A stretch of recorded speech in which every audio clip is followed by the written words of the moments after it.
Welcome to the Municipal Voice, CCM's radio podcast in collaboration with WNHH 103.5 FM, connecting Connecticut to municipalities. We are your source for news on the municipal level across the state of Connecticut. I'm your host, Matt Ford, and in the studio with me is CCM's president, the mayor of Waterbury, Neil O'Leary, and State Senate President pro tempore, Martin Looney, who's been serving the state of Connecticut since 1980. All right. Thank you, gentlemen. Thank you for being here today. Great to be with you. It sure is a pleasure to be with you. Thank you. Excellent. So, first off, Mayor, you were just reelected as president of CCM.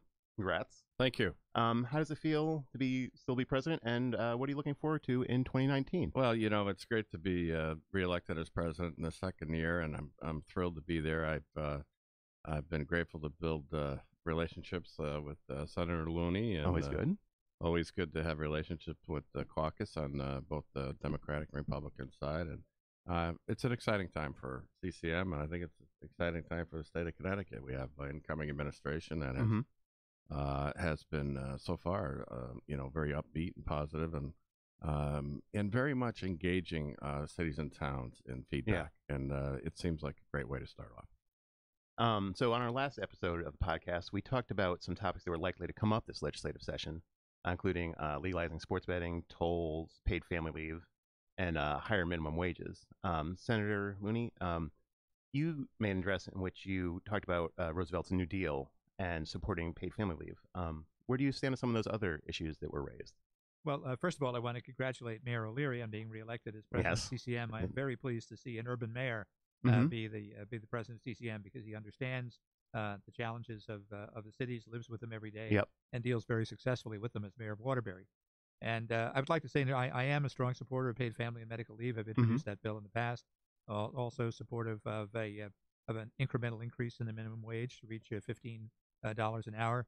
I'm also a supporter of tolls. I think it's going to be essential for us to have tolls if we are going to deal with Connecticut's infrastructure, because our gas tax does not project to have revenues keeping pace with our infrastructure needs. And in fact, if we are able to enact tolls, I would hope that we would be able to reduce the gas tax. Yeah, I saw something about that recently. Yes, yeah, because that would be of great benefit to our own residents, because people driving through Connecticut from out of state generally don't buy gas here, and yet they account for about 30% of the mileage and the wear and tear on our highways. But by reducing the gas tax a little bit, we would be able to provide a benefit to the people of Connecticut, who are the ones who buy gas here.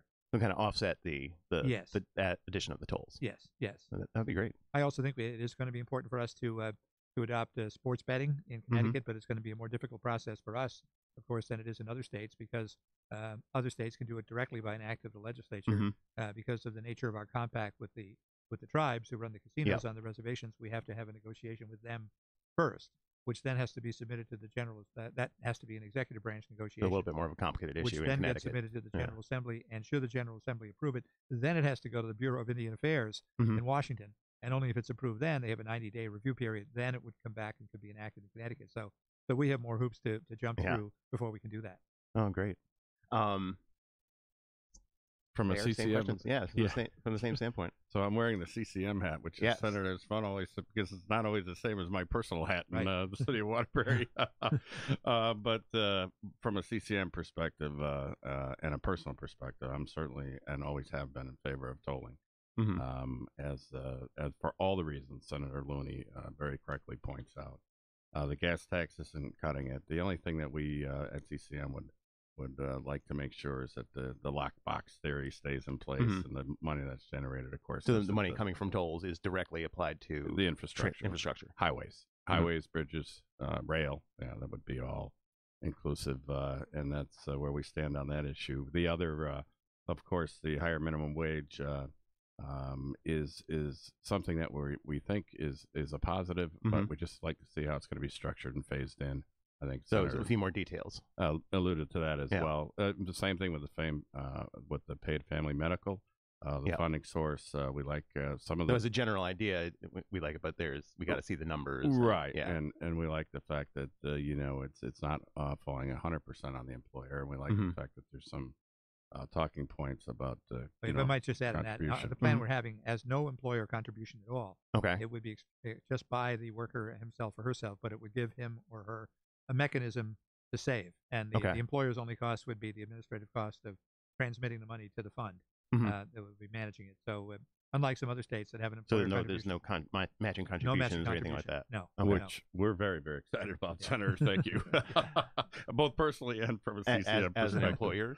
Yeah, I mean, listen, with the increase in the minimum wage, that's going to have an impact on our businesses. There's no question about it. Depending, of course, how quickly it's phased in and the amounts, and so that we're very cautious and careful of that as well. And you were talking about being phased in over. I think it would be phased in over a years? over 3 or 4 year period, and then there's some discussion of once we reach $15 an hour, perhaps linking it to the cost of living, and so it keeps pace from then on. From then on, once you reach that reasonable level, then have it linked to to a cost of living index of some kind, sort of whether it's the CPI or the index that's used for Social Security increases. But so you necessarily have to revisit it over and over again. Yes, instead of having to revisit it or fall behind more and in try line to and catch then up keep again, it up. just to keep it on an ongoing basis from that point on through indexing. Oh, great. So in this new session, we at CCM are continuing to emphasize a report we came out with not that long ago called "This Report is Different," and it's a proposal that includes what we've been calling the three-legged stool of kind of our suggestions that include shared services, cost containment, and revenue diversification. Senator, in an address you gave recently, you brought up some shared services, and you said, "We have succeeded before with the streamlining of our probate court system. I believe we can muster the collective will to create more regional school districts and shared service districts." So how do we go about mustering that collective will? I think we will be impelled, if for no other reason, by our continuing financial challenges. I think that we succeeded against significant odds in reducing 117 probate districts down to 54.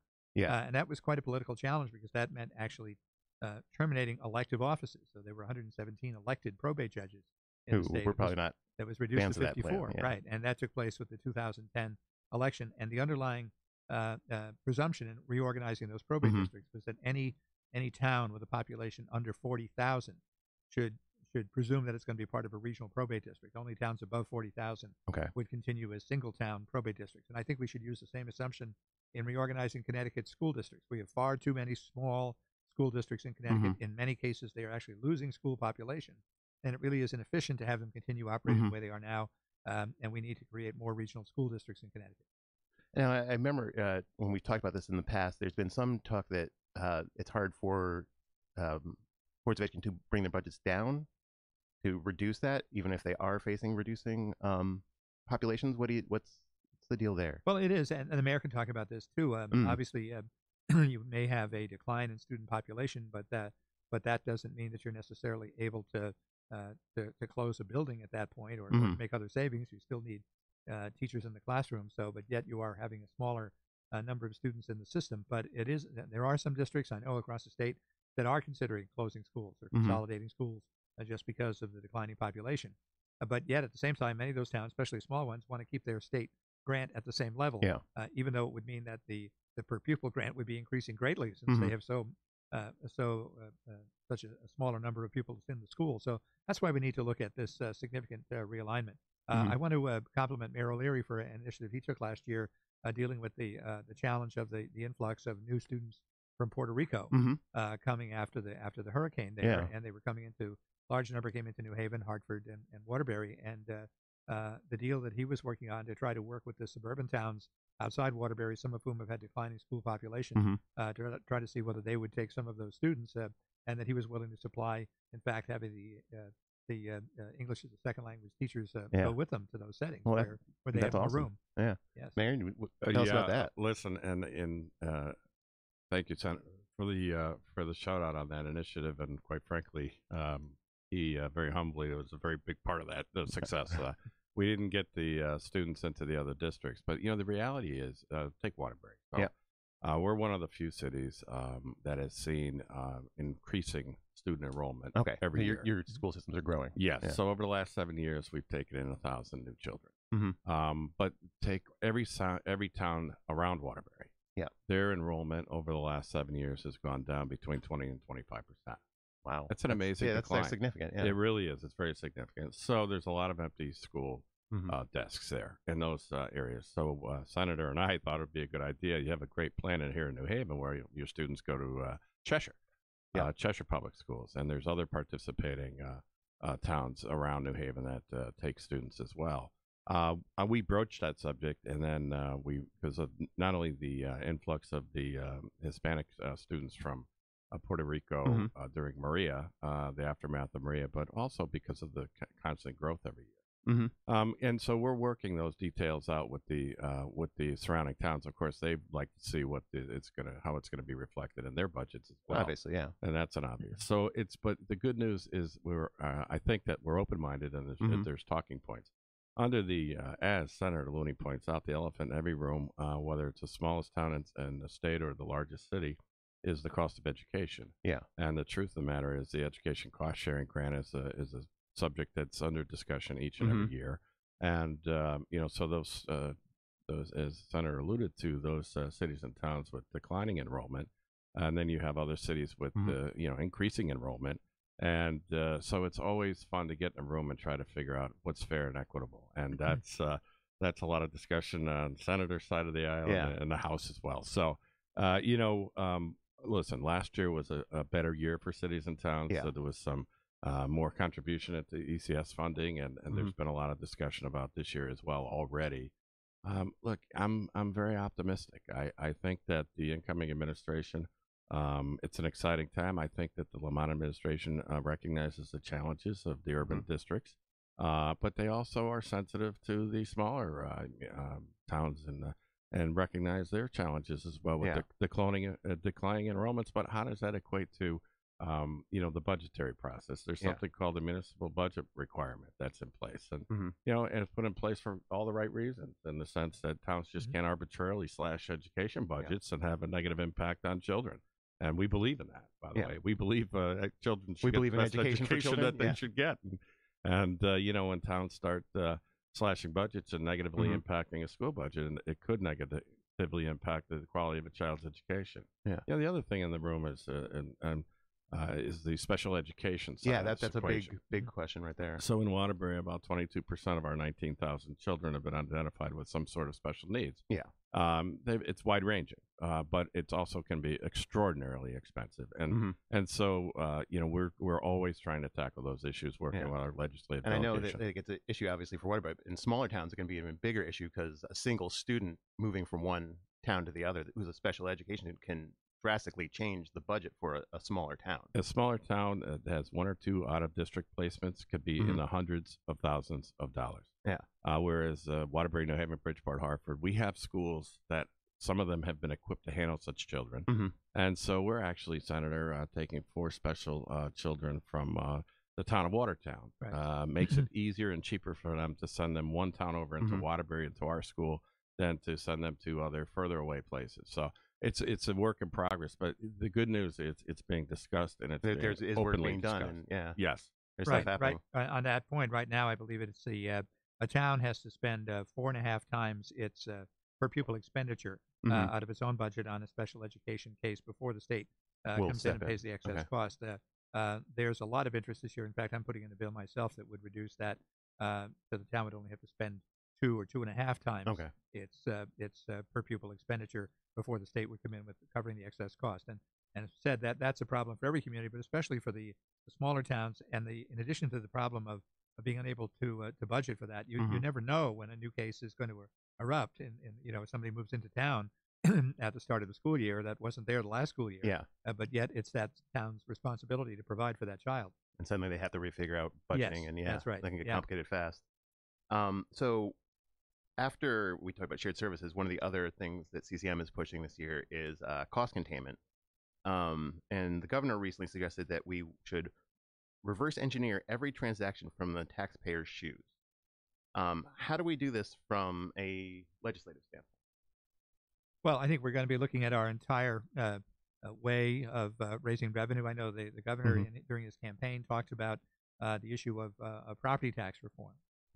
Getting into that's a big issue for the big issue for everyone. In fact, when you dig down to it, when people say the taxes are too high in Connecticut, generally the one they're talking about is the property tax. The property tax, and it's when you separate that out from the sales tax, the income tax, and other taxes that they pay. It's the property tax that people find the most burdensome. And the reason, of course, is that it's not really connected to income. Obviously, if family's income declines, their income tax liability next year declines. But on the property tax, no, as long as you own that same house. You know, if a two-income family is able to afford their property taxes comfortably, but one member of that, one of the breadwinners is suddenly unemployed, well, but the property tax does not change. So that really is a problem. So I think we need to find ways to deal with the excessive dependence on the property tax, and that's been a longstanding issue.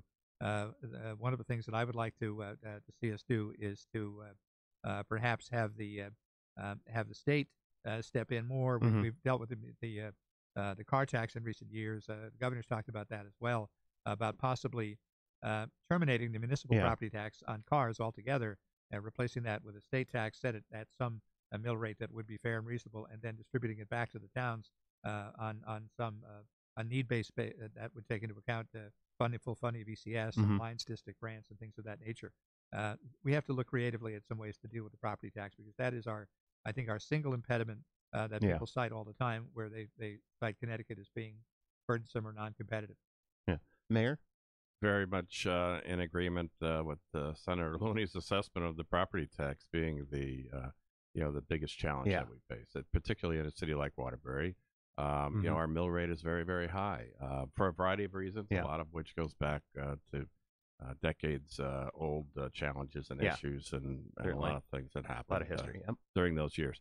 Having said that, you know, the truth is that you know, it's a big impediment for us to grow our grand list and continue on a positive economic development. People who are looking in the city want to relocate their business to the city. You know, the first thing they're become very much aware of is the mill rate. So and we're forced and not always opposed by any stretch of the imagination to come up with aggressive tax stabilization programs, working with DECD, state agencies, and figuring out a way to get these businesses here in Connecticut and in Waterbury. So we've enjoyed some success in that, and we've also enjoyed the support from the legislature on some of these initiatives.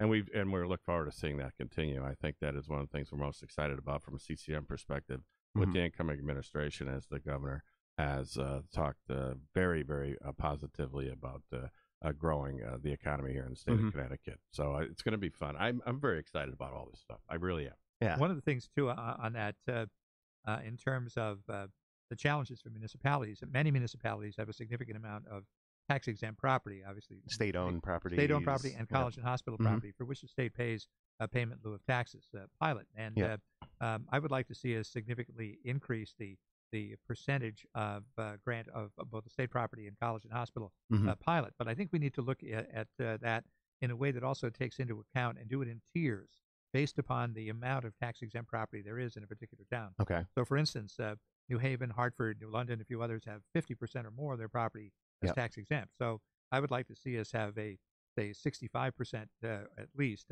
pilot for state property and college and hospital for those high-need communities. At the other end, you have a community like Greenwich, who does have Greenwich Hospital as tax-exempt, but virtually no other tax-exempt property. So as a percentage, it's much less. So as a percentage, it's much less. So I think their pilot percentage grant should be less. They don't need the pilot as much as meteor cities do. So that would be a way of enhancing the pilot, but at the same time taking into account relative need by having a scale of, say, from 65% down to maybe 20 or 25% reimbursement based upon the overall percentage of tax-exempt property there is in the community. Yeah, great. So also on revenue diversification, Mayor, we've talked in our report about a sales tax. What do you think about a sales tax in Connecticut? Well, you know, obviously that might be one of the most least popular at the moment. But you know, the reality is, and I think that people are really starting to recognize and understand it. You know, we have a huge fiscal challenge and a crisis going on here, and we need to look at all the things that we've talked about already. Tolling.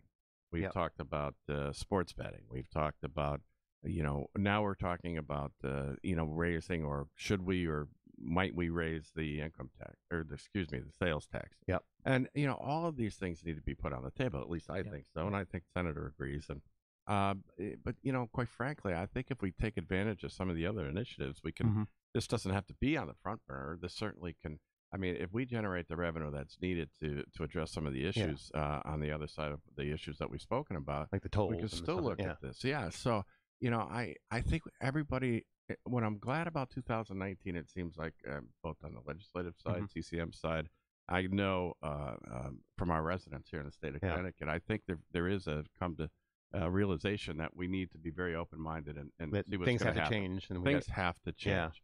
And there shouldn't be any reason in the world why we should be struggling like this because there are other revenue opportunities out there. They're just, now that we're through the election, and now we can get down to some serious discussion. Get some big talks. I know we had Brendan Sharkey on recently, and he was talking about going big with big ideas. He has been talking that. He addressed CCM yesterday, gave an excellent presentation, Senator, yesterday to CCM, and was full of optimism and excitement. And, this is the momentum is here now, right, with the incoming administration and recognizing that, we as Democrats, the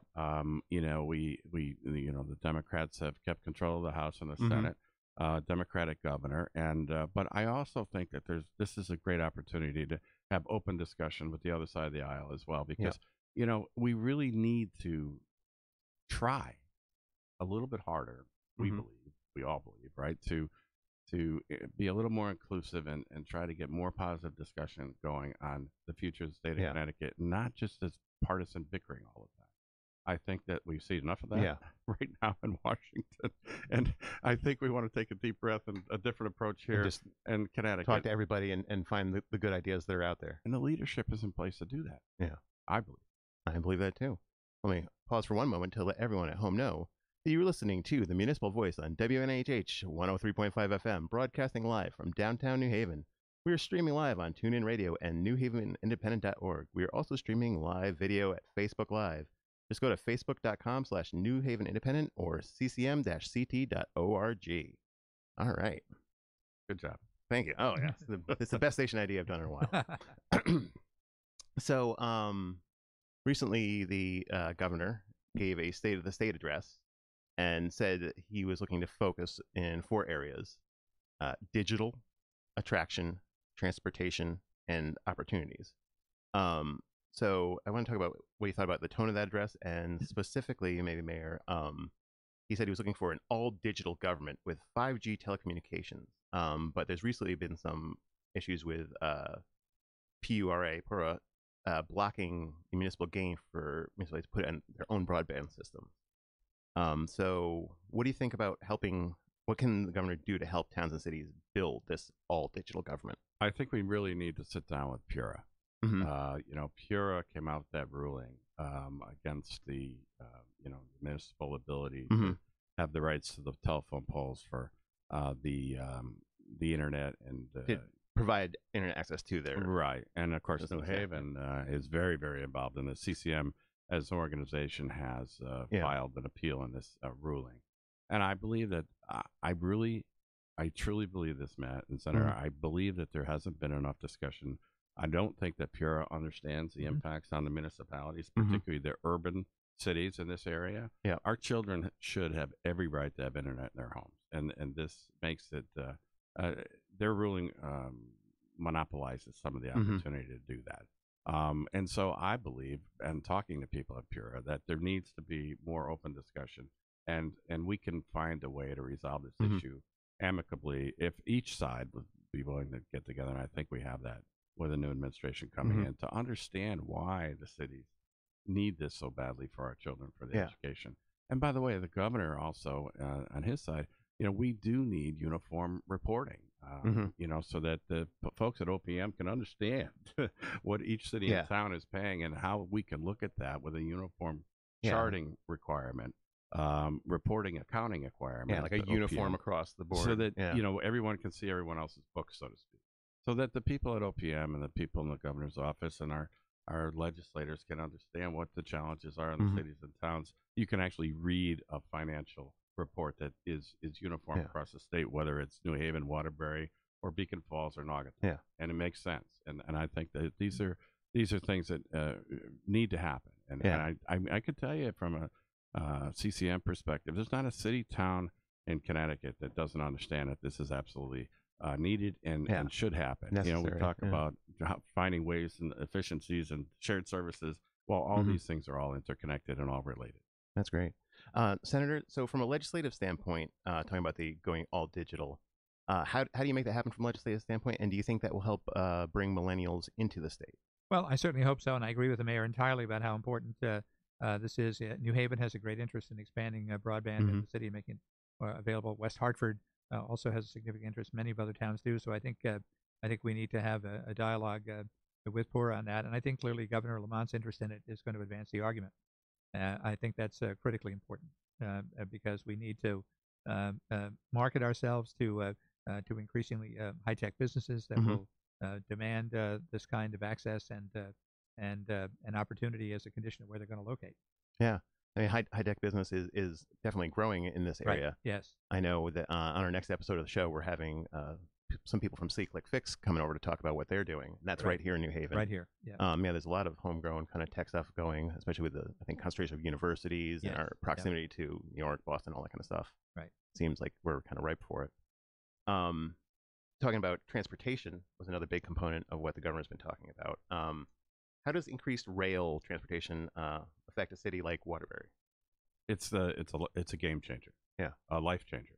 Under Governor Malloy, there was a project that was put in place for the DOT to a $70 million improvement on our single rail line. So what we did is we got approval, thankfully, and it's budgeted for resignalization on the Waterbury line from Bridgeport, but most importantly, to put sidings in. Okay. So the sidings, of course, we have one rail. So when the northbound train is coming, and the southbound train has to wait before it can leave until the northbound train arrives. Okay. So if you get a siding, one can pull off and let the other one go by. Okay. So we have one under construction now at the Devon station, which is really exciting. And our ridership, Senator, in Waterbury has already gone up. Yeah. And our rail line is in constant need of improvement. But the fact is that a lot of these issues have been addressed through the legislative session, which we're really proud of. So do you get a lot of commuters out of Waterbury into? We got about 1,000 people that commute now to Lower Fairfield County, and to New York, to Manhattan and beyond, mostly, and beyond each day. Yeah. And so for quite a while, because of the the faulty rail line, a lot of them would commute by vehicle or they would come here to New Haven and jump down the rail line here. Yeah. Well, now we're seeing with the improved services, our train station parking lot is suddenly full, which is a beautiful thing to see. That's what it should be. What's even more beautiful is when we see our student enrollment growing and we do our research on where these folks are coming from. A lot of these folks are coming out of New York because of it's much cheaper, frankly, and with affordable. Good transportation, it's viable. Our home prices are lower, our rents are lower, and our schools are strong. And this is what these people, why they're coming into Waterbury, because they want to provide a better opportunity for their children, which is exactly why we're all sitting here and doing everything we can to make that happen. Well, I know I also heard them talking about a 30-30-30 goal to make by train Stanford 30 minutes from New York, Stanford 30 minutes from New Haven, and New Haven 30 minutes from Hartford. Correct. And I think that would be very. I think that's an important goal. And I think we had a very significant initiative finally come to pass last year with the opening of the New Haven, Hartford, Springfield rail line. And that was critically important because it's for once it's doing some advanced thinking to try to prevent I-91 from becoming as badly crowded as I-95 already is. Yeah. And I think that's something that's going to increasingly grow and build with convenience stops all the way along the way. And I think that's going to be very important for the network of towns where that train will stop. And I think that's going to be something that's going to be a significant long-term benefit to the state. Yeah, and it seems like it's going to be great. Are there any other transportation-related initiatives that you're interested in this year? Well, again, as I said, the tolls issue is going to be very important for us because we do have to have that revenue stream. I think that it's going to be important for us for people to recognize, again, some people have the old toll booths in mind still, what they were like prior to the mid-1980s when the old tolls were taken down. Of course, that won't be the case. They'll be all electronic, and there won't be any physical barriers holding up traffic. And they won't be stopping. And they won't be stopping and creating a backlog every 10 miles. That was the case with the old tolls on I-95, where you had a toll, and you had one in Madison and Brantford and West Haven and Stratford and Norwalk and then Greenwich all the way down. Yeah. That's not the model we're going to be following. It's not like the old Jersey Turnpike. Right, yes. Or it was the Garden State that was every couple of miles. It was 15 cents. Yep. Yeah, remember that? So and that'll be obviously the one of the best initiatives happened to Waterbury over the last 4 years was the widening of the 84 East and westbound lanes on the east side of town.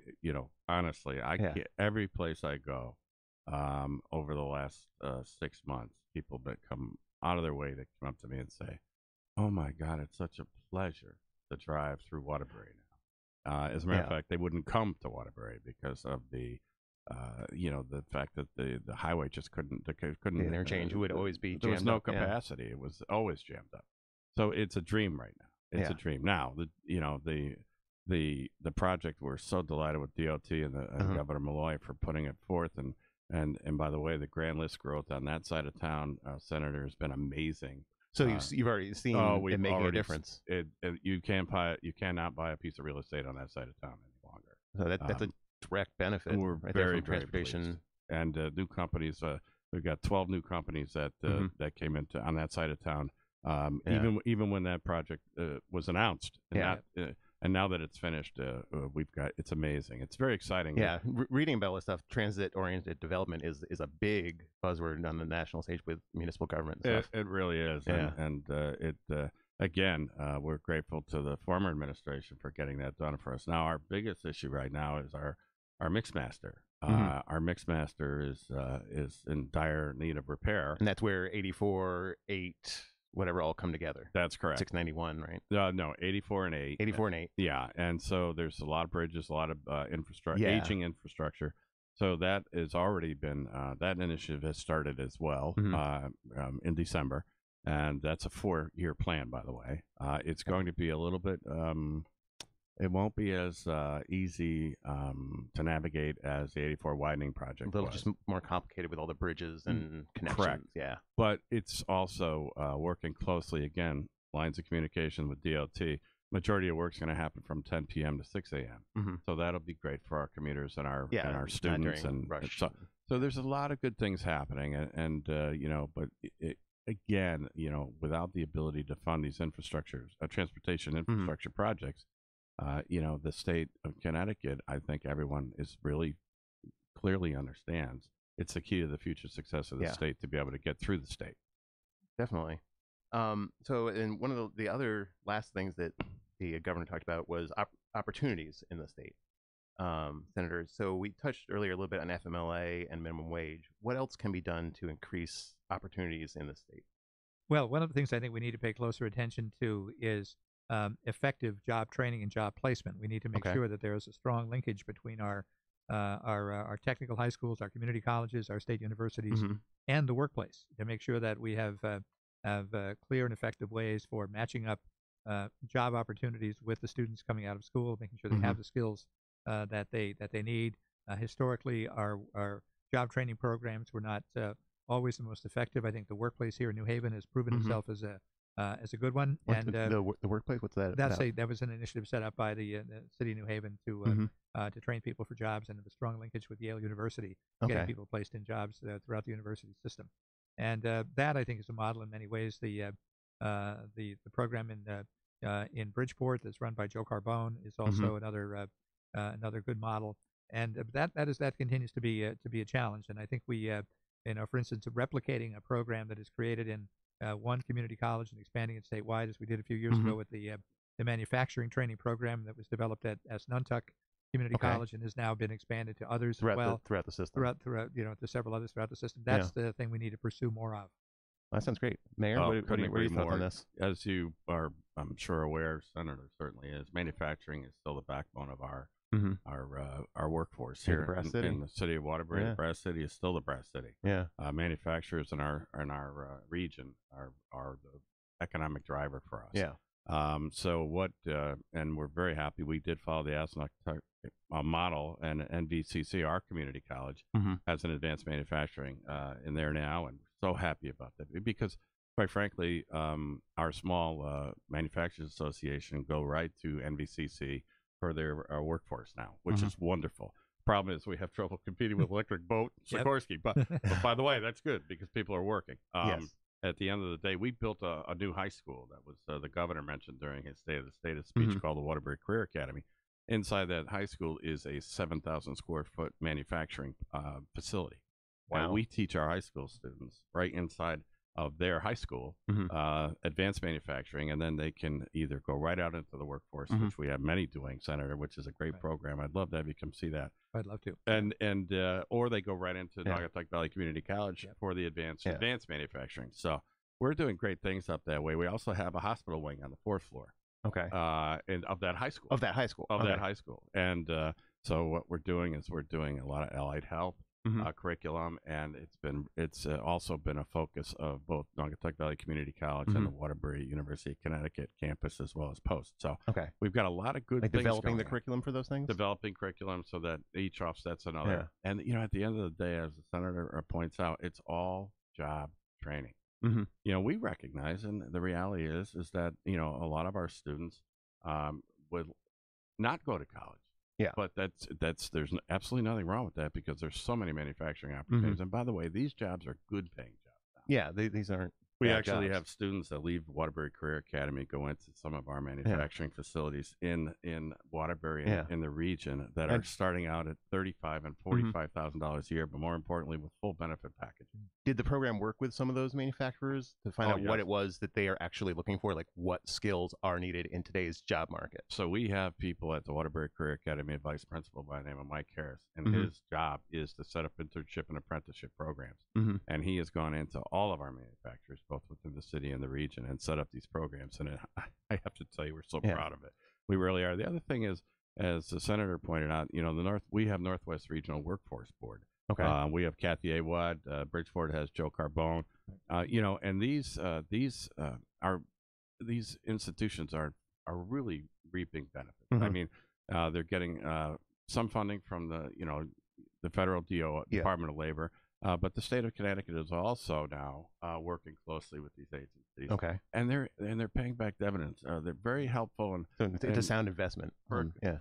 Matt, for a couple of reasons. Number one, for our veterans, it's really given our veterans an opportunity to get into job training programs. It's also very important for our reentry people. People coming out of prison who are nowhere to go, and are providing them opportunities to get the skills and the training that they need to be productive. And which is the goal. It's an unbelievable. We've had some great success stories, as well as Bridgeport, Hartford, New Haven. So we've seen a great synergy in these areas, recognizing that we have to be able to fill these open vacant positions in these different areas that we're talking about, particularly manufacturing, to keep our kids right here in the state of Connecticut. I think we would all like that. So on a kind of final one here, there's a quote that you've actually used recently, Looney, from John Kenneth Galbraith. It says, "The conventional view serves to protect us from the painful job of thinking." With that in mind, what is some of the hard thinking that needs to get done in Connecticut, and is 2019 going to be the year for Connecticut to shine? Well, I believe it can be, and I hope it will be. And what I meant by that is that we do have to be creative and think of new ways to deal with our problems. And I think our major challenge is, as we said earlier, promoting regionalism, providing more effective ways for the state to assist municipalities in ways that are more cost effective than what we've been looking at now. We have 169 municipal fiefdoms. We need to find more regional ways of promoting services, whether it be more regional school districts, more regional boards of any kind, more regional public safety districts. All of those things have to move forward in order for us to really advance as a state. The challenge, of course, has been that goes against our traditions of Connecticut being our very long traditions. Yes, our long traditions of very close local control and the sense of each of those 169 towns being very jealously protective of their prerogatives. Yeah. But in reality, in 2019, that really stands in the way of the state's economic development and its ability to fund services in an effective way. All right, Mayor. Amen. What are the hard thinking that we need to do this year? CCM represents the 168 of the 169. There's one holdout. But the reality is this is my second year as president, and of course I was vice president 3 years ago. So when I first started as vice president, there was many of these smaller communities, wealthier communities, quite frankly, that were probably more unwilling to look at shared services options than today. So the good news is that as the state continues to force some of the communities to become more efficient, and also by way of revenue, of course, if if we can entice some of these smaller communities to share services through some revenue opportunities, or quite frankly, reducing revenue if that if the appetite's not there, then sooner or later they're going to come around, because no one wants to see their property taxes go any higher. And we've already talked that point over carefully, but quite frankly, there is a strong will from every municipality, city, and town of every size to really engage in a very clear and concise dialogue about how to become more efficient. As I mentioned, former Speaker Sharkey spoke to CCM yesterday and gave a very strong presentation of what needs, what he feels, and the others on the Lamont transition team of shared services feel are ways that we can do better, and we know we can. And it's a lot of this is low hanging fruit. Honestly, it really is. When you just look at the number, and it seems the will of the pretty people. obvious, right? And I think that the state has to continue to be strong on this with the cities and towns to recognize, as Senator Looney points out, do we really need all these schools? Look, education is the elephant in the room financially for every municipality, and so if we can provide our children a better education for less, or if smaller cities and or smaller towns can join together and find ways, we can do amazing things and break down those silos and provide better opportunities than our children have ever had in the past, working together, which is, there's no reason why we shouldn't. And it seems like CCM as an organization is well positioned to do that, because we're made up of both the larger cities and the smaller towns are on our board, are our membership, and are part of our committees. And one of the challenges of CCM, and Senator Looney and I spoke about this a couple of years ago, is when you do have an organization that's made up of such a diverse group of very small to very large, very wealthy, very poor, it's hard to get everyone on the same page. I'm really optimistic that we have people mostly on the same page now. And it's because people have opened their eyes and recognized that we can do better. And it's not going to take away anyone's independence or autonomy. It's only going to enhance the opportunities to do better and provide better opportunities for our children through the education process as well. So I think we're in a very good place, and that's it's exciting because it took us a while to get there, and we're not all the way there. We're never going to be all the way there, and we have to recognize that, you know. But we can't let that stop us. We still have to put our heads down and move forward. I might add to that, and I think the mayor's absolutely right, is that there already is another organization, COST, the Connecticut Organization of Small Towns, that represents the 130 small towns in the state. So CCM has to be distinct and continue to be distinct from COST, because it has to represent, a broader group. And that's why I think it's so important to have an urban leader like Mayor O'Leary as at the head of CCM right now, because I think sometimes in the past, CCM's concerns sort of got subsumed under those of COST. And that wasn't good. And I think CCM has to speak for all of the towns, but have to also have a special mission to look at the needs of our cities and our first-ring suburbs. And there's another agency out there that I'm very excited about the new administration talking about reorganizing, and that's the ACIR, which is the Advisory Council of Intergovernmental Relations, and it's an arm of OPM. I happen to chair that as well, and I've enjoyed chairing that. But I'm really more excited about sharing it now because of the emphasis on the reorganization of it. So revitalizing it as an organization. It's made up of great town leaders as well, and city leaders, and others in private sector, and COG, people from the Council of Governments, and all those things. But the new administration is talking about giving ACIR the teeth that they used to have years ago, Senator.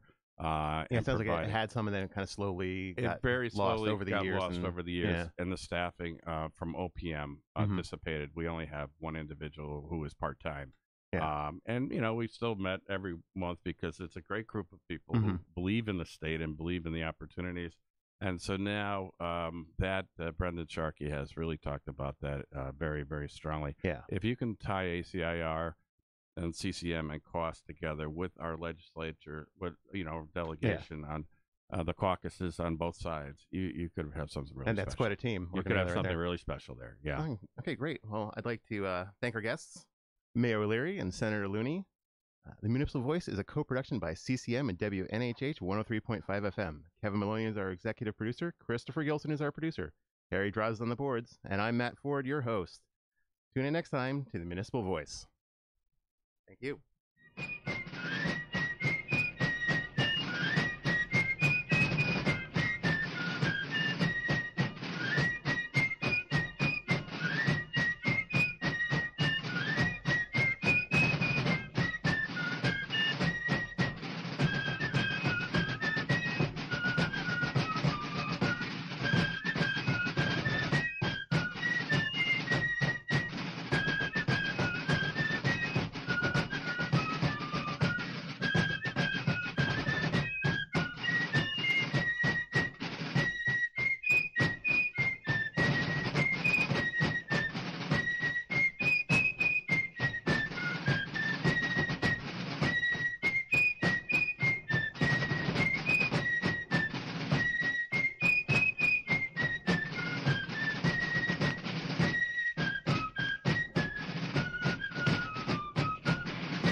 what screamed inside your heart whispered to your mind, let me give somebody else a try. And this fool, he's gonna try to come back? I guess he felt like he wasn't finished playing his part. What do you think about that?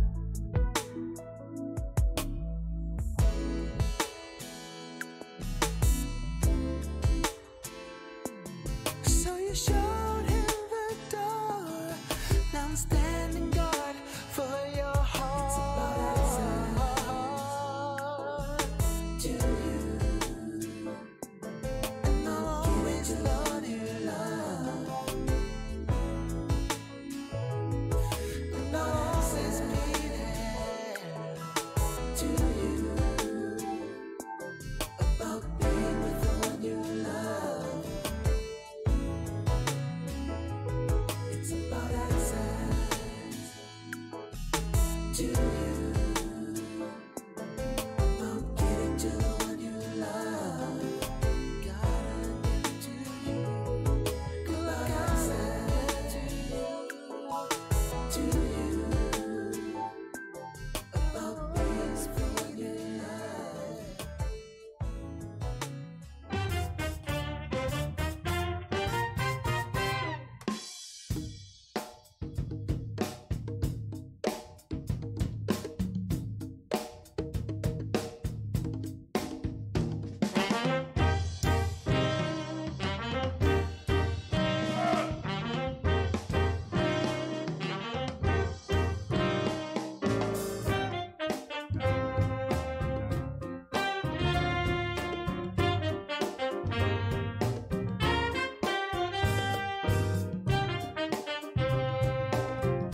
This is Harry Droz, and you're listening to WNHHLP 103.5 FM, New Haven.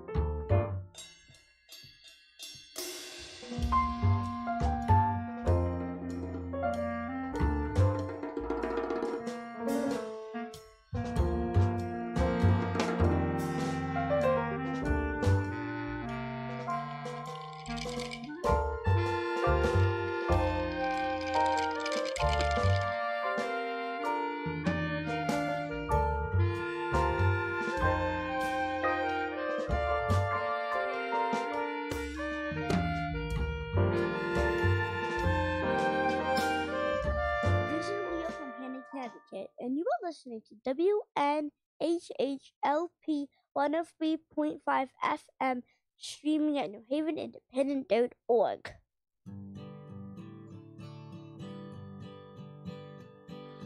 I love reading books, it's fun. I often read them with my mom. I like reading to explore. There's no better way, I'm sure. I love reading. There's so many books to choose. Get on board, you just can't. Welcome to Book Talk, where we talk about books. I'm Sid Oppenheimer, and today we'll be discussing the novel Unbecoming, first with the author, Rebecca Sherm, and then with my guests, Jessica Sager and Emma Sokoloff-Rubin. And stay tuned at the end of the show for a young adult pick of the week from our own New Haven librarian, Margaret Gerges. Unbecoming, which was published this past January, centers on a girl named Grace, who, when the story begins, is 21 and living in Paris under an assumed name. We quickly learn that 3 years earlier, Grace was involved in the robbery of an estate in her hometown of Garland, Tennessee, with 2 men who were caught while she escaped. We learn, too, that the men are about to be released and that she is afraid they will come after her. The story unfolds from there, moving back and forth in time between her life in Paris, where she works for a crooked antiques dealer and waits to see if the men will find her, and her adolescence in Tennessee, including the story of a complicated love triangle and the bungled heist. I'm so happy now to have the opportunity to talk with Unbecoming's author, Rebecca Sherm. Rebecca holds an MFA from the University of Michigan, where she was also a postgraduate Zell Fellow. She grew up in the South and now lives in Michigan. Unbecoming is her first novel, and she's working on her second. Rebecca, thank you so much for being our very first guest on the inaugural episode of Book Talk. Thank you for having me. I'm delighted to be your first guest. Rebecca, so many first novels are thinly veiled autobiography. This novel isn't, or at least it doesn't read that way.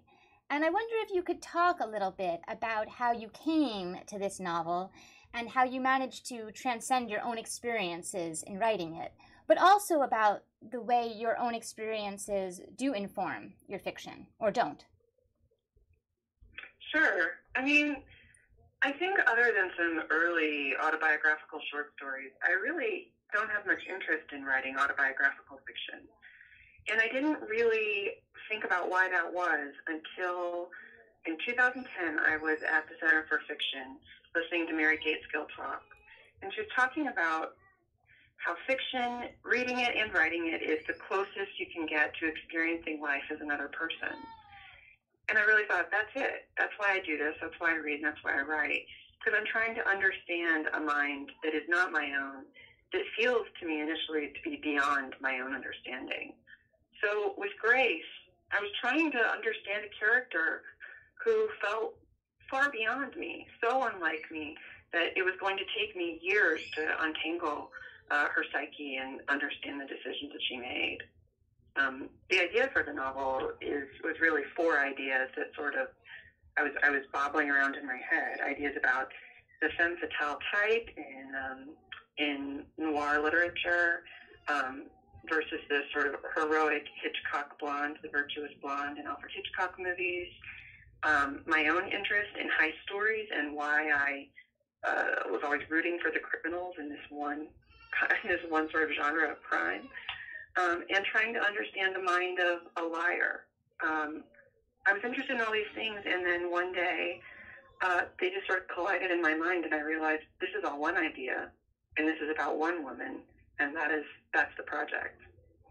Talk to me a little bit more about your interest in heist stories. Where did that stem from, and how did you explore that? Well, I started reading noir fiction and watching these heist movies and caper movies at kind of a tender age. My mom gave me the collected novels of Dashiell Hammett when I was 12 or 13. And at the same time, I had sort of become a little bit obsessed with Grace Kelly's movies that she made with Alfred Hitchcock, which are all crime movies and caper movies where you're sort of rooting for the criminal. And what happened over time is that I found myself drawn to heist stories again and again, as if I were watching a movie, even when I was reading something in the news. Like I had lost my ability to really separate reality, real theft, real criminals, from these sort of sparkling, glamorous heist and caper stories of my youth. And I think a lot of us do that. We sort of get excited about career criminals when we read about them, profiled in the New Yorker or something like that. And that was another place where I started to ask myself, much like trying to understand how the Hitchcock blonde and the femme fatale could be the same person, how the glamour of the heist could be real in the minds of the characters, as well as what it would really be like to really be those characters, and sort of the darker, realer experience of that. So I had the idea that I would try to plan a heist for the characters as if, they had been seduced by the same narrative that I had been seduced by, but then they're faced with the realities. Talk to me a little bit about the process of writing this book. It's such a complicated book structurally. It moves back and forth in time. The scenes emerge but don't really fit together almost until the very end. And so I'm wondering about to what extent you had the book plotted out before you started, to what extent you wrote different scenes and moved them around like pieces in a jigsaw puzzle, and to what extent the first draft looked different from the final one. Oh my gosh. There were so many drafts. I knew how I wanted the book to end at the very, very end. And I had no idea how I was going to get there. Without spoiling the book, I knew that I was writing something that would not end in the way that a heist story typically ends, or that a way that a story about a bad woman, quote unquote, typically ends. And that was, that was something that really motivated me throughout writing it. But I didn't know any of the decisions that the people would make to lead them there. I was really stabbing my way around in the dark for the first, I think, 2.5 years until I had a big, messy, ugly draft. And then I started rearranging it into these pieces. I think I've always been interested in books where the real project of the author is understanding how the character got to be that character. And I realized sort of through writing this that I was trying to write a book that operates on a couple different levels. It's sort of a thriller, and it's sort of a coming-of-age story, sort of a psychological suspense novel, sort of a love story. And as I was writing the character of Grace and trying to understand her, I realized that we were just going to have to keep dipping back in the past into these little pieces that sort of shed more and more light on how she becomes the woman that she is. Eventually, I came up with the idea of a zipper, that the book would be shaped like a zipper. And I had the left side of the zipper and the right side of the zipper, and I really couldn't tell the story one side of the zipper at a time. It doesn't make sense unless you knit them together like that. And that's fascinating. I think what you say about how it's these 4 kinds of stories that don't typically go together is really, really interesting and really true. And in fact, is one of the reasons I found the book so compelling, because it did feel so different from really anything else that I've read. And so that's fascinating. I found myself very compelled by Grace. And I'm curious about whether or not you wanted to give her a happy ending, and whether you feel like you did. You know, this has been the unexpected pleasure of talking to readers about this book. I didn't know that I would like this so much, but I love hearing from people whether they felt like it was a happy ending or not, or how Grace thinks about love in their mind. For me, it's a negotiated happiness. I think in some ways she is redeemed a little bit in the end by having to know herself. Like, what if the redemption is not goodness or happiness, but truth, honesty in a way, even though I'm talking about a con artist. And for me, the ending has a big sweep of happiness in that she ends up with someone that she loves, and then a big crush of sadness where you realize that she lost someone else that she really loves and has been trying to sort of force that out of her mind and never really will be able to. I hope that I'm trying to talk about the ending without talking about the ending. So if I should be saying more or less about it, let me know. Well, I think my personal opinion with a book club, whether it's a radio book club like the one we're trying to do here or a book club in your living room, is I always get most irritated with the people who show up not having read the ending. Okay. Because I think that the ending often is what allows us to understand the book. And without talking about it, we leave out something crucial. So I think that it's, we'll give folks an alert here that there may be a spoiler. Yeah. But I will say that at the end, in the epilogue, Grace is with one of the men who committed the crime with her in Europe, and they are together, but they are making a living as jewel thieves. And so the happiness is that she's with him, but I think that it's complicated because she has accepted this life of crime, and I think perhaps accepted a version of herself in which she is not a good person, in which she's a person who does bad things. And to me, that's the tragedy of it, because I think that throughout the book, she feels that she is unworthy, that she is bad, that she is constantly acting to be better than she is in the eyes of others. And yet we, as the reader, can see beyond that to see that she is not a bad person, she is not a bad apple, but she is human and flawed. And to me, the sadness is that she seems to give into a version of herself that is one that maybe is less than we believe her to be. Yeah. You know, Grace is this character who is feels like she's two people all the time. And, you know, these sort of two people at war with each other. And that is just to be human. But I think it feels her whole identity feels much more precarious to her.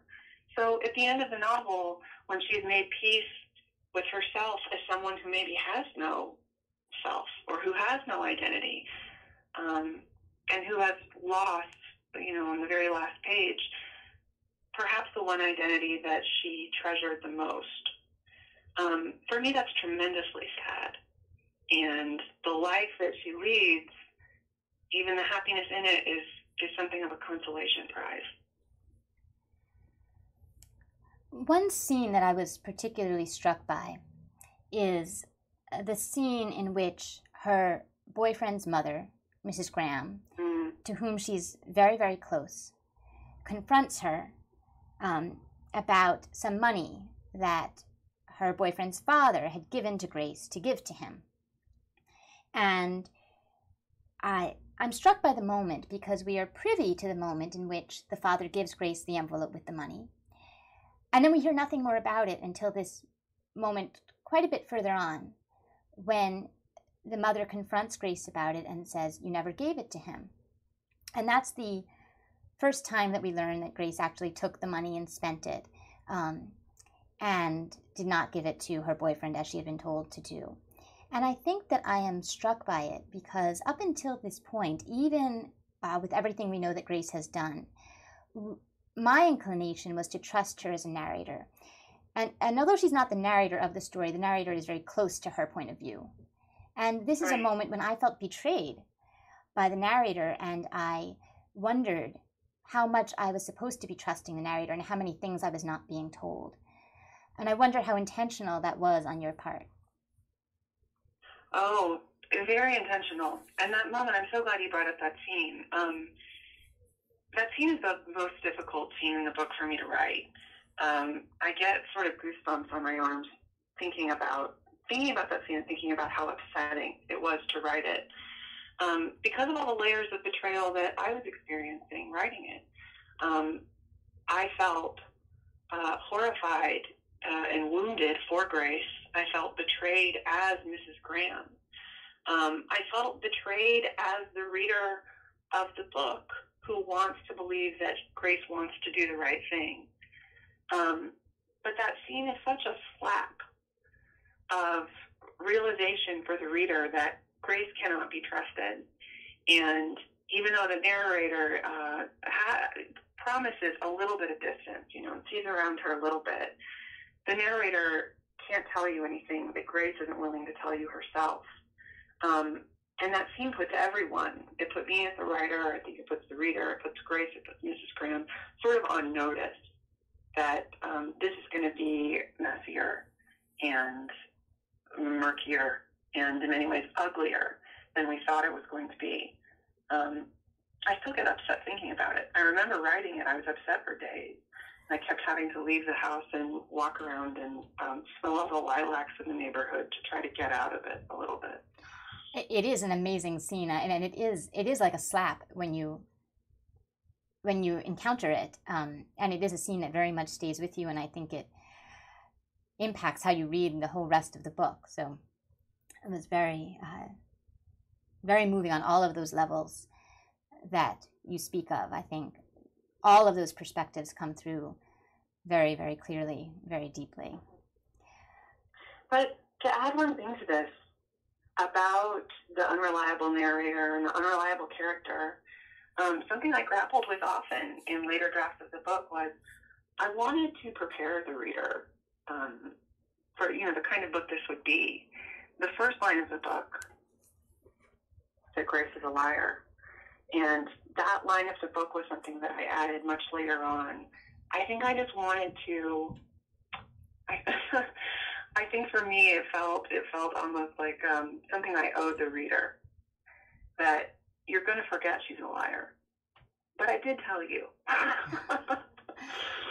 Well, I was looking it over again last night now, having read it twice, and I was struck by how much information we get in just the first 3 pages. Of her life, that she's living under an alias, that she was involved in this robbery, that she was the one who was not caught. I mean, there's so much information to clue us in that she is not without blame, without fault, and then the novel unfolds so slowly, and yet I was amazed at how much was packed into the very, very beginning. Yeah, and yet we're so predisposed to like the heroine and to want to believe her and to want to believe that she will treat us well.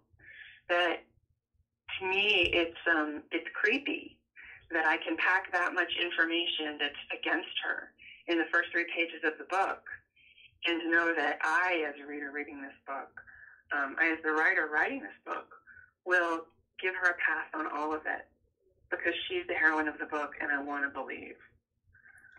Well, it's a really wonderful book. I'm so happy that you wrote it and shared it with the world. I'm excited to see what you're working on next, and I'm really grateful that you were able to speak with us today. Thank you so much. Oh, thank you. It was a pleasure. I want to take a moment to welcome my guests, Jessica Sager and Emma Sokoloff-Rubin. Thank you both so much for coming on Book Talk to talk about Unbecoming with me. Thanks for having us. I'm happy to be here. Thank you. I want to start by talking about the ending. You heard what both Rebecca and I had to say about the ending. I want to know your thoughts. As I mentioned, in the end, Grace ends up with one of the men with whom she planned the heist, but the one she ends up with is not her long-term boyfriend, Riley, but his best friend, who was the other leg of the love triangle I referenced at the top of the show. And again, as I mentioned, she and Alls are together in Europe, but making a living as jewel thieves. So did you read it as a happy ending, and did you find it believable? So the first time I read it, I really wasn't sure. And I kept sort of asking myself, is this a happy ending? Is it not a happy ending? After I listened to the interview with Rebecca, I went back and read it again. And I actually do think it's a happy ending. I loved what Rebecca said about a negotiated happiness. I love the fact that after spending most of the book trying to be what other people want her to be, Grace reaches a place where she can shed other people's opinions and become the person she wants to be. And I love that she ends up actually being an artist. The way that she works with jewels seems like a kind of art to me. And so I actually found it very satisfying, and I could imagine her making these jeweled creations, and it gave me a lot of pleasure to think about that. But do you think she is the person that she wants to be, or do you think she's the person that she always feared she was? I think she has stopped caring whether she's one or the other. And so she has room now to evolve maybe into someone else. You know, she has these daydreams of learning other things, of acquiring new skills. And I feel like her path is open before her, which is a funny thing to say for someone who's become a con artist, but that she has room to find her way. What did you think, Emma? I'm torn on that because in some ways I agree that there's a happiness in her not being in Garland, trying to fit into a family that was never hers and trying to, seems like, constantly earn and re-earn her place somewhere. So there's a freedom, it seems, in being across the world and in developing her own art. But it's also, her life there is based on constantly changing. And I think that that's where I hesitate with this idea that she's become the person she wants to be, because in some ways it's like before where she was constantly pretending. She just had to pretend, even just pretend every day. What about her relationship with Alls? Do you find that believable, that she would want to be with him and that he would want to be with her? And, you know, he is the best friend of the boy that she has been with since she was 12 years old. Much like Grace, he is from the wrong side of the tracks, which is unlike her boyfriend, who comes from an esteemed family. The father's a doctor, the mother's a homemaker. Alls comes from a family where the mother left, where the father's an alcoholic. So in some ways they have that in common. But is there an attraction beyond that, and one that would enable him to forgive her for the betrayal of leaving him to go to prison while she got off scot-free? It strikes me that part of the appeal of Alls for Grace is wanting what she wants, not what she's supposed to want. That her whole vision of her life from pretty much when she was 12 was tied up in being with Riley, because being with Riley brought in this whole, connected her to this whole family and to Mrs. Graham, who I think is also a really, really fascinating character.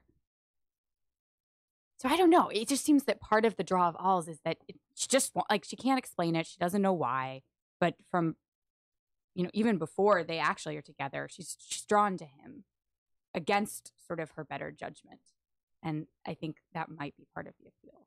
So I was intrigued by what you said about Mrs. Graham as an interesting character, because as I was thinking about that relationship with Alls, I was also thinking about what Rebecca had to say about how in some ways this book is a love story. And I realized that for me, the love story is not between Grace and Alls or between Grace and Riley, but really this love between Grace and Mrs. Graham, Riley's mother. I agree. And then I started looking through the book, and I realized in how few scenes Mrs. Graham actually appears. And she really shows up only in a few moments in the book. So it was interesting to me that I could feel that she played such a central role in the love story, appearing so little. Did you guys have thoughts on that? Yeah, I found that one of the most moving parts of the book as well. And I think part of it is how sensory her descriptions are. She smells like grapefruit. You see Grace applying her lipstick. And, you know, our own mothers in our own lives, we have these very tactile relationships with them. And so she is this very sensory, tactile, soothing presence. And the few interactions that we do see are so beautiful. Like when she takes Grace shopping for bras. You know, I mean, who doesn't want to have that experience or be that mother to someone else? I'm thinking about the scene where Mrs. Graham confronts Grace about, and we spoke about it in the interview, but about having taken money that was given, that Riley's father gave to Grace to give to Riley, that Grace then spent.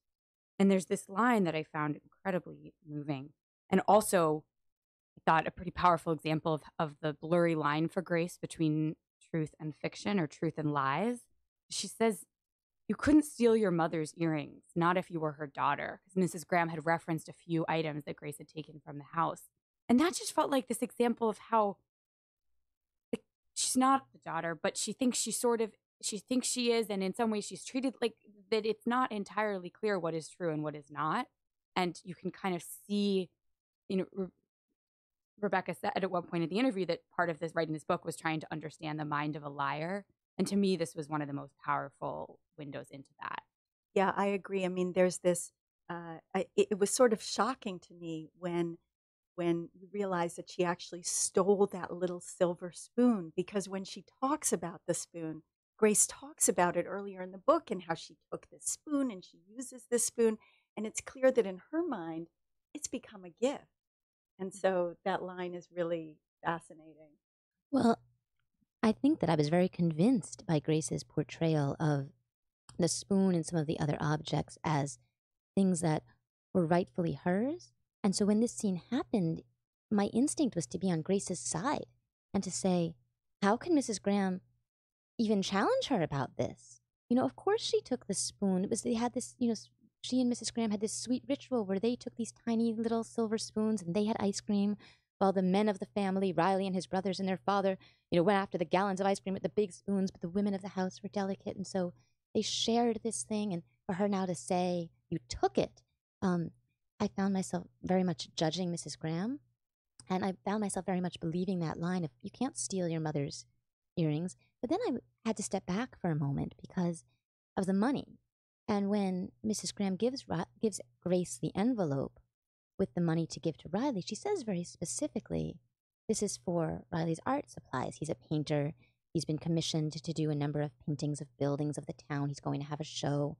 And so it's not just give him some spending money for rent or groceries. It's very clearly, this is for his supplies. And I thought, well, if my mother gave that to me and said, give this to your sister, it's for her college textbooks, and I took it, I would be in trouble too. And yet, what Rebecca said about how inclined we are to believe the heroine's narrative and to be on her side really came through in those moments for me. I wondered at that moment too if everything would have been different if that confrontation hadn't happened. If that was the turning point in the book. It seemed, we talk about it as a love story. It seems like the moment of breakup, where Grace feels betrayed, she feels unloved, she feels that this love she believed in, where she was part of this family, is not true anymore. And that's where her relationship with Riley begins to disintegrate, because so much of it was grounded in her love for his family. And that's where she wants to, and up until that point, I think she would have been happy to stay in Garland and to be part of that family. And this is the point where she feels like she needs escape. And if that moment hadn't happened, do you think that she would have gone forward with this plan of this robbery and things would have unfolded in that way? I'm not sure, because on the one hand, I kept sort of revisiting the moment and saying, oh, if only it could have been handled differently, right? And yet, Grace is already beginning to see Riley differently. She doesn't see his art in the same way. She's had her eyes open to this broader world of excitement and intellectual stimulation. Right, because she has gone off to college in New York for a semester, and where she was exposed. She worked part-time for an antiques dealer, acquirer, and started to understand the value of things, and took all these art history classes and went to all this experimental art studios. So she is no longer just from Tennessee. And then she returns, and go on, Jessica. I didn't. Right. Yeah, no, thank you. And she's begun to question actually Riley's whole worldview and the worldview of those around her. And she's begun to play with creating new selves and how she presents herself in the world. So I'm not sure. She's at this funny balancing point, and then the confrontation with Mrs. Graham for me kind of tips the scales, but I can't tell if they would have tipped anyway. I agree. I think that moment did tip the scales, but I think they could have tipped, or at least there would have been another moment that tipped them anyway, because it seems like